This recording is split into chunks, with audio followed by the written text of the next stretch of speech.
Caro Hulin, coach de l'équipe pré-nationale féminine, tout fraîchement promu en NF3. Alors sur le plan sportif, on a vécu une très très belle saison. Est-ce que tu peux nous parler un petit peu de ta saison justement ? Alors c'était, comme tu l'as dit, une très belle saison. C'est-à-dire qu'on a uniquement perdu 3 matchs. 3 matchs et 2 fois contre Saint-Laurent-du-Var, les championnes invaincues. Elles sont 3 fois championnes d'affilée, donc elles ne montent pas puisque c'est leur équipe réserve. Ça a été des matchs à chaque fois très très joués, très difficiles, et on n'en est pas sorti vainqueur malheureusement.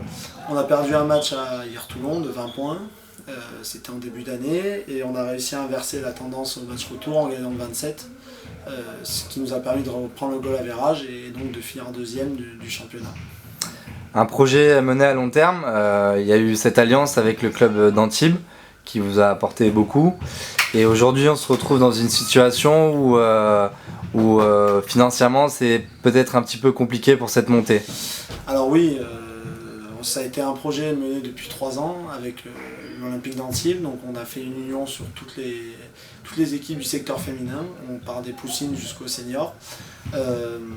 2 ans avec les seniors où on finit 3e et donc un peu à la place du con, donc on n'a pas pu accéder à la montée.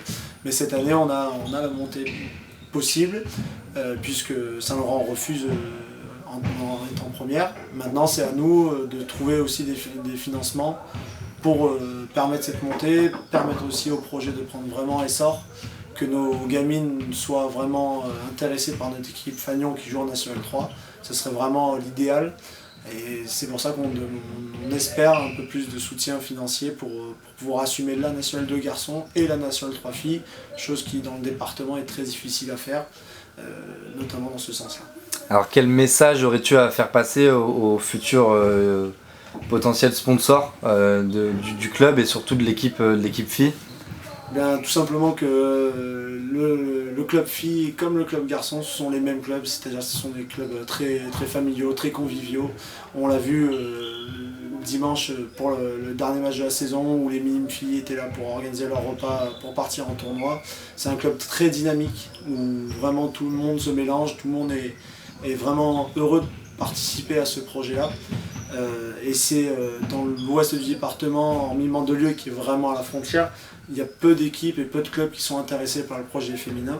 Donc ça fait partie, intégrante de notre envie de monter et de se distinguer dans l'ouest du département, avec un bassin de population comme Antibes et Golfe-Géant et Valoris. Il y a vraiment moyen de faire un truc très intéressant, notamment dans la formation des gamines, pour les intégrer le plus possible en équipe première. Ok Caro, merci, j'espère que le message va être passé, et comme vous avez entendu, si vous êtes intéressé, n'hésitez pas à nous contacter. Compte sur vous. Merci Caro.